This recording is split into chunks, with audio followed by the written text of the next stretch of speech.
నల్గొండ మండలంలోని అప్పాజిపేట గ్రామంలో మంత్రి కోమటిరెడ్డి వెంకటరెడ్డి ఈరోజు బ్రాహ్మణ వెల్లెంల ప్రాజెక్టు నుండి వచ్చే సాగునీటి కాలువలను పరిశీలించారు.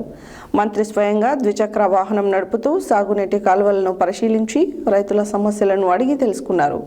అదేవిధంగా కొండపాకగూడెం నుండి అప్పాజిపేట వరకు నూతనంగా ఏర్పాటు చేసే పిల్ల కాలువ పనులకు మంత్రి అప్పాజిపేటలో శంకుస్థాపన చేసి పనులను ప్రారంభించారు.